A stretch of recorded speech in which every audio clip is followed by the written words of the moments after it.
दो चेला थे।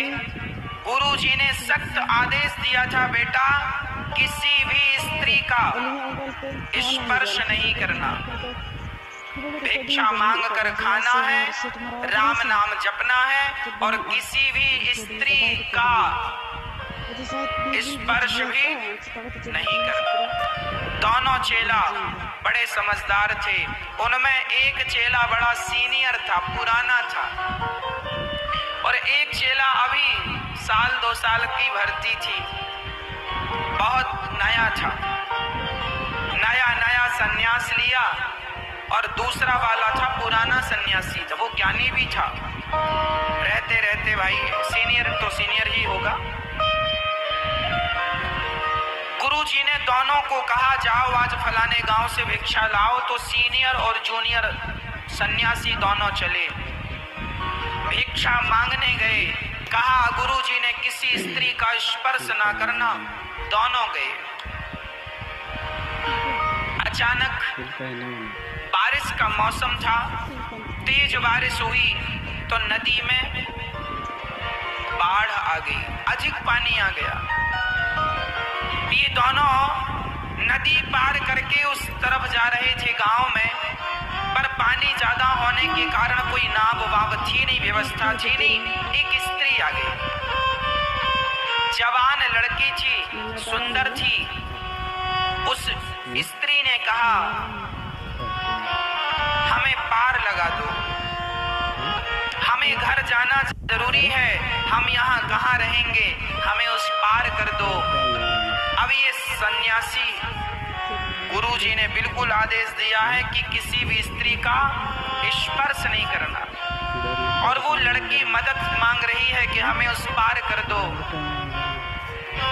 दोनों भिक्षा लेकर वापस आ रहे थे, अभी अभी दोनों नदी को पार करके आए हैं, और इस पार आए तो एक लड़की लगी, बोले हमें उस पार कर दो, हमारा गांव है, रात हम कहाँ रहेंगे, सूर्य ढलने वाला है, कहाँ जाएंगे हम, हमारा कोई सहारा बन जाए। तो जो सीनियर वाला साधु था उसने कहा जूनियर साधु से, सुनो गुरुजी ने मना किया है किसी भी स्त्री का स्पर्श नहीं करना। पर जूनियर साधु को लगा ना, ये स्त्री हमें मदद के लिए पुकार रही है, और इंसानियत के नाते परमार्थ के लिए तो साधु का शरीर होता है, हमें इसकी मदद करनी चाहिए। साधु ने उस लड़की को कंधे पर बिठाकर नदी पार कराया।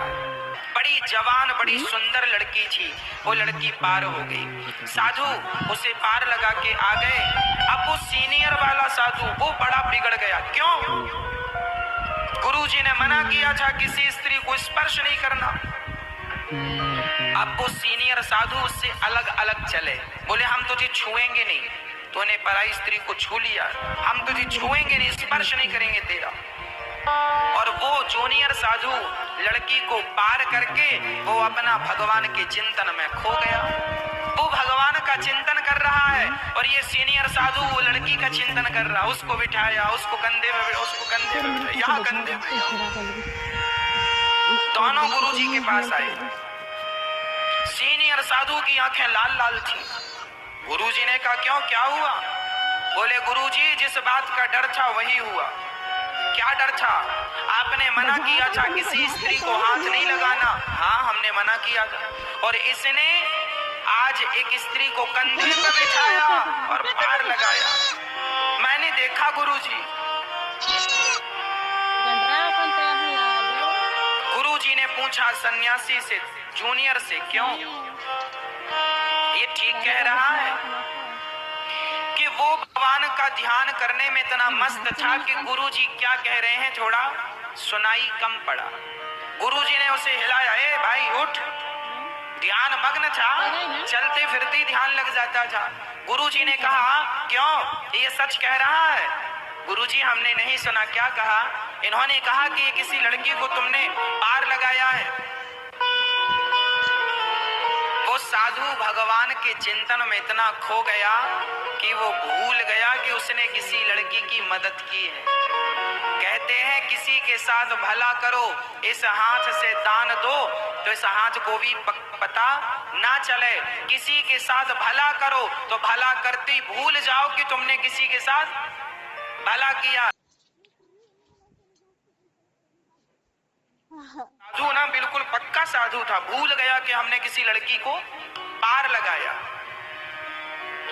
पर याद दिलाया, हाँ हाँ हाँ गुरुजी, अभी घंटे भर पहले हमने एक लड़की को पार लगाया है। अब वो सीनियर साधु बोले, मां गुरुजी कंधे पर बिठाया था इसने, कंधे मैंने देखा है।